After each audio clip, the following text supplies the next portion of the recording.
Hindi. Yung misis ko nga, meron din na ano, minsan pa nga, yung lalamunan medyo makapi. Pero ngayon, wala na yung ano ng lalamunan, parang nagbabara. Nawala na nga, nakakain na kami. Pero nung isang linggo, nagkaroon kayo ng ubo, tsaka sipon, marami pa kayong plema o ano? Maraming plema din. Ako, Dok, may plema ako eh.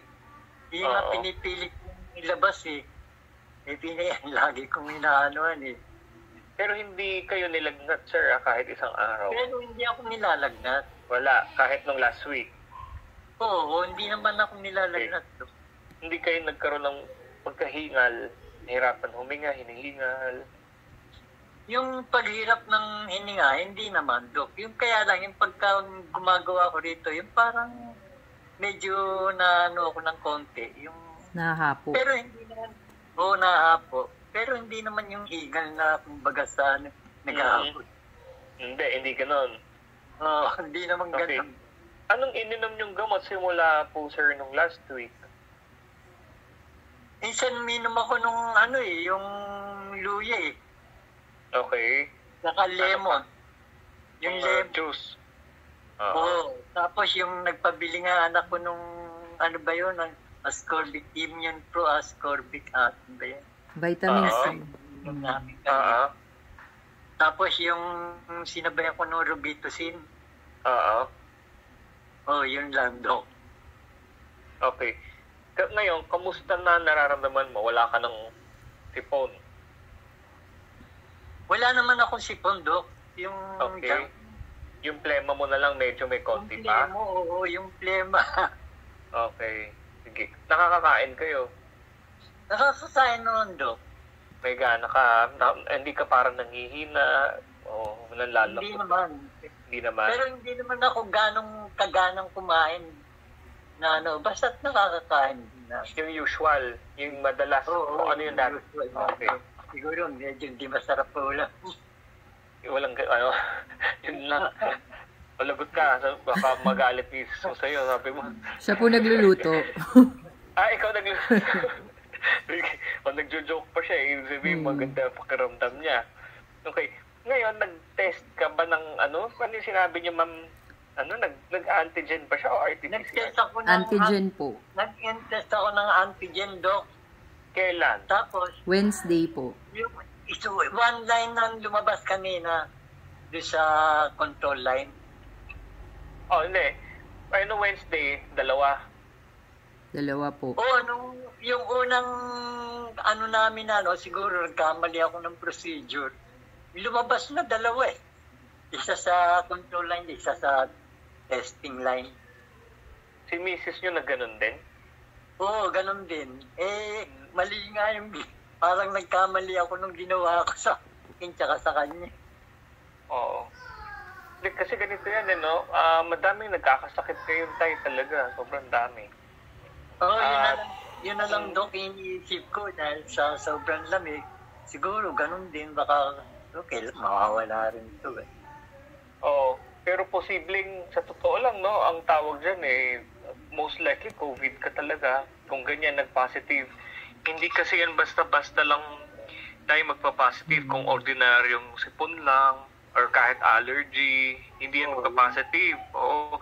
Ang assumption namin, dahil sa sobrang kalat na kalat yan, ma'am Opo. Ang assumption dyan ngayon, basta't nag-antigen tapos ganyan, most likely positive talaga. Mabuti na lang at ganyan lang. Vaccinated si daddy, no? Opo. Kompleto po? Opo. Booster pa lang yung wala po. Okay, pero at least nakadalawa. Si mother nyo ganun din? Opo. Okay. So, kung ganyan lang at wala na siyang ibang symptoms, kung hindi yung natitira na lang plema at sabi niya hindi naman siya hinihingal, malakas naman siya, kumbaga masigla siya, nakakakain siya, I don't think wala naman tayong kakatakakot sa ngayon. Opo. Okay? Kumbaga out of danger. Ang importante niyan, yun na nga, nakakakain siya, hindi siya hinihingal, hindi siya nilalagnat ng tuloy-tuloy. Pwede kitang bigyan daddy ng reseta para sa plema mo, makatulong lumabas yung phlegm. Sige po, Dok. Sige po, Dok. Kaso, bawal muna kayo lumabas ng bahay. Magkukulong muna kayo Opo. ng 10 araw simula nung nag-test ka. Nag-test kayo Wednesday, that Opo. is 12. Tama? Opo. January 12. So plus 10 hanggang January 22 kulong muna kayo. Opo. Sinong nag-aasikaso sa kanila pag ganyan? Ngayon po, Doc, wala. Sila lang din yung nagluluto ng pagkain nila. Yung gamot, pinapag-grab ko lang po. Tama. Para ganun na lang. Kasi paglalabas pipila pa sa Opo. mga katabi mo, nag-uubuhan din. Mm-mm. Oo, ganun na lang ang gawin nyo. Pwede ko kayong bigyan natin ng reseta. Itigil yun na yung Robitussin kasi pang dry cough yun eh. Yung Robitussin, ginagamot siya pag walang plema. Kaso sabi mo para kang may naiiwan pang kunti. Ang dapat yan palabasin natin para tumigil na yan. Kasi maiipon lang siya dyan eh kapag Robitussin yung tinitake nyo. Ibang gamot ang ko sa inyo. X-Flem or kaya Soluflem. Re-reseta ko na lang. Opo. Doc, yung reseta po ba, online din siya? Pwede ko siyang magamit? Like, para Opo. Sige po. Pwede, naman, allowed naman sa mga, sa mga Mercury, sa drugstores yan sa Opo. ngayon, yung online. Mm-mm. Pwede naman, ma'am. Opo. Tapos, yun na lang, naka-isolate ka sa ngayon. Opo. Dahil Silang dalawa. iwalay ka na kwarto sa wife mo. Yung mother ko po nasa kwarto, tapos yung tatay ko po nasa sala. Oo. Ang mother nyo, kamusta? Meron din ganyan?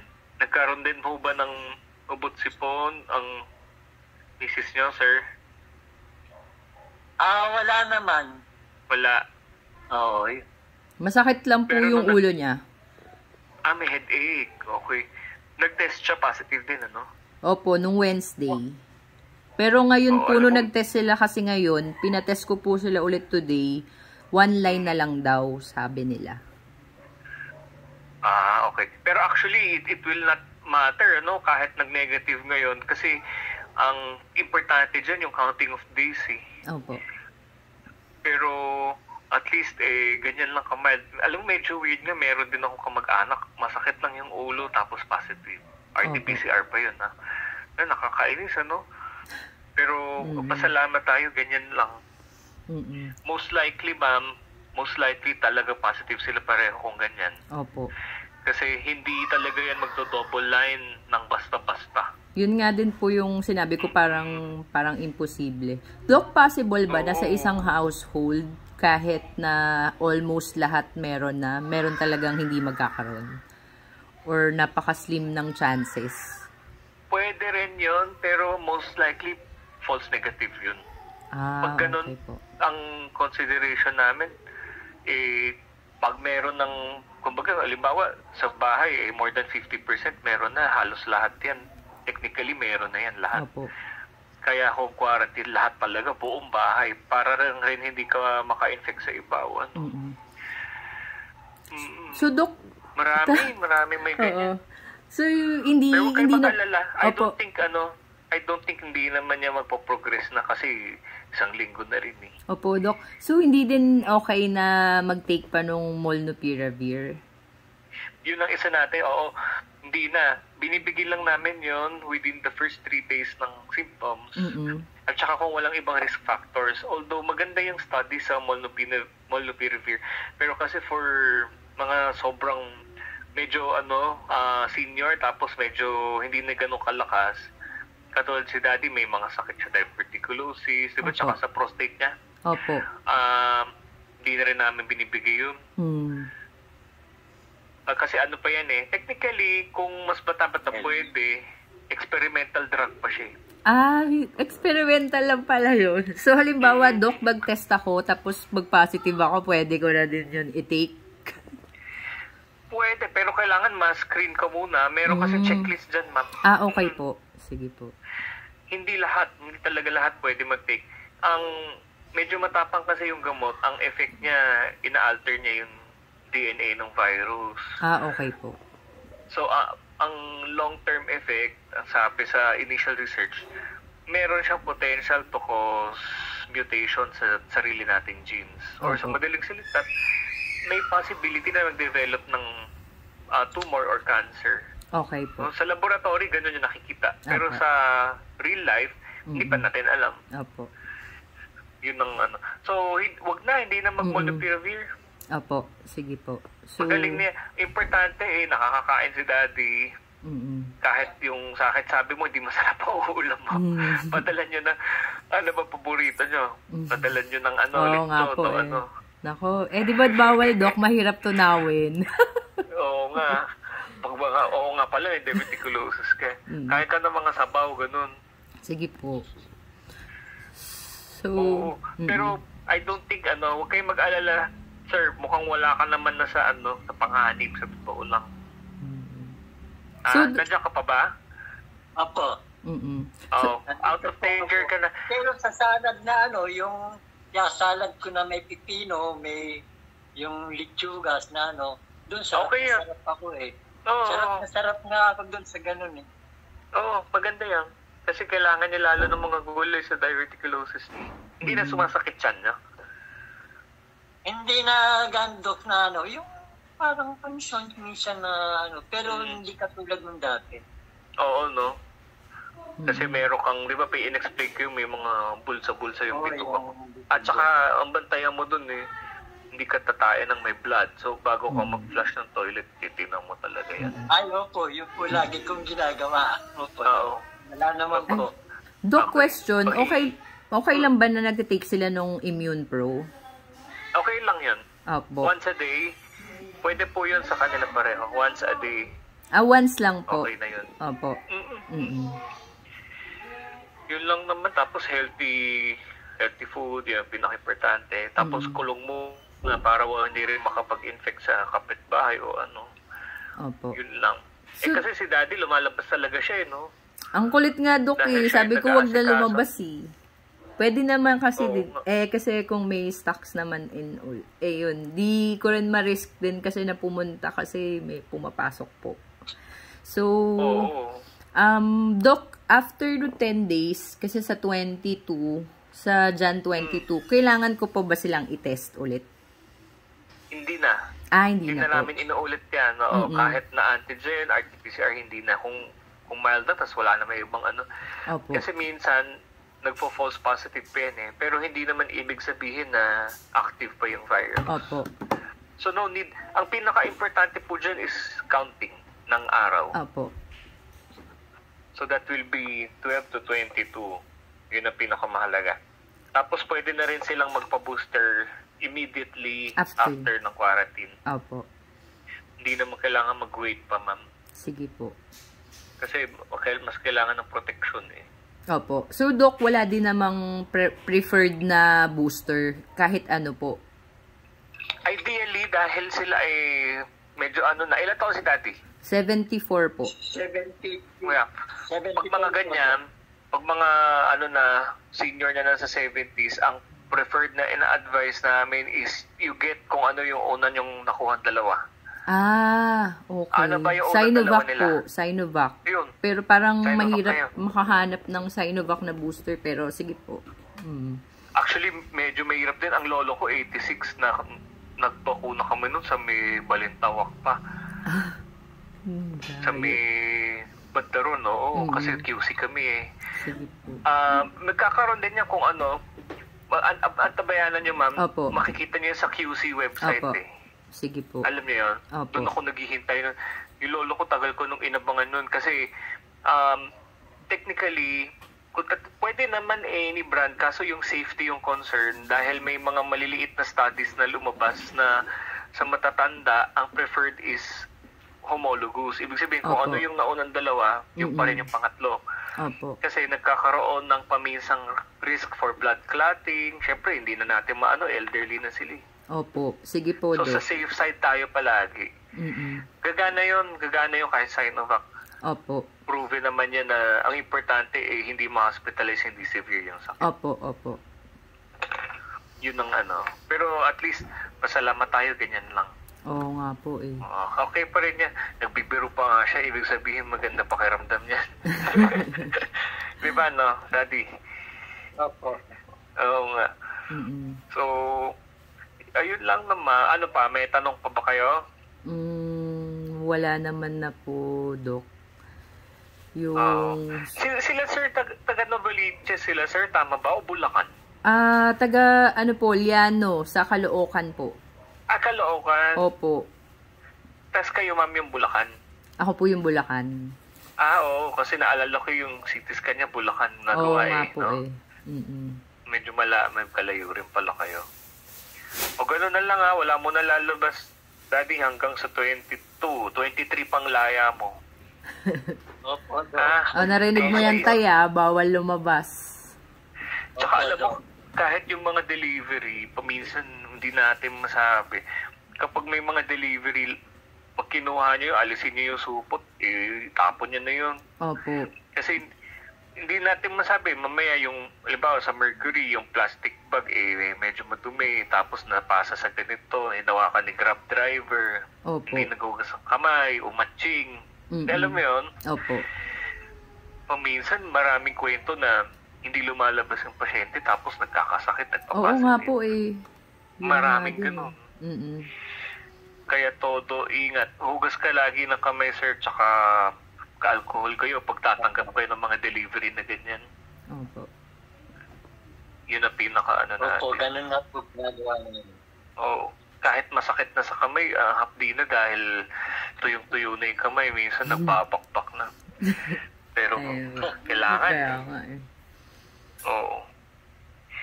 Anyway, so yun lang. Ano ba, tsaka yung mga gamot nyo, tuloy nyo di ba meron siyang maintenance sa prostate?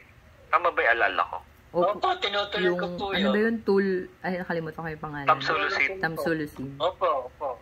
Tuloy nyo lang yun. Opo. So, yun lang. Wala naman tayong kailangan special na gawin. Sige po. Babantayan lang. Anytime, pero halimbawa biglang anytime, kung anong mag-develop na symptoms, sabihan nyo lang ako. Kunyari, biglang nagkaroon ng pagsakit ng lalamunan o anything. Basta update nyo ako. Opo. I-monitor nga po yung nila, yung parang respiration ba? Tsaka yung pulse rate. Opo. Okay, no? Meron silang ganun, pulse ox. Opo. Ilan na nakukuha nila? Daddy, ilan nakukuha mo? Doon sa oximeter po, yung 97 up to 86, ganyan. 97 yung sa oxygen sat. Okay yun. Okay yun, basta not below 94. Opo. Kasi pag senior na ganyan, at least 95. Okay lang yun. Sige po. Okay? Yes. Ano pa? Meron pa kayo, Ikaw, Tay, may sasabihin ka pa ba? Yun lang po, yung sa pleba ko, gusto ko lumabas yun. Oo, bigyan kitang dyan. Anong kulay pa minsan, sir, pag nilalabas niya, pag dinudura niya? Yung parang maputi na... Puti, parang laway, no? Malapot? Laway na malapot. Oo. Tsaka, smoker ka nga ba dati, sir? Nalimutan ko na yun. Dati po, opo. Noon. Pero ngayon, matagal na po akong di nag-smoke. Oo. Dati, sige. nung magkasakit ako. Oo. Sige. Opo. Tapos, kukunin ko lang yung ibang details kasi ang middle initial ni Daddy, M po, M. Tapos birthday, December 15. December 15, 1947. Kaka-birthday mo lang pala nung nakaraan, Belated, Okay. O sige, gano'n na lang po. I-text nyo lang ako kung message nyo lang ako. Tapos, sige po. So, Doc, yung reseta po, i-online na lang po? Oo, isa-send ko sa inyo, ma'am. Opo. Papadala ko para makakabili kayo at papadala na yung gamot sa kanila. Ilang taon nga ulit si Daddy, sorry? 74. Okay, tapos ang address Liano, Caloocan City? Opo. Sige. Okay. Sige po. Thank you po, Doc. Okay, sige, thank you. Maraming pong salamat, Doc. Maraming pong salamat.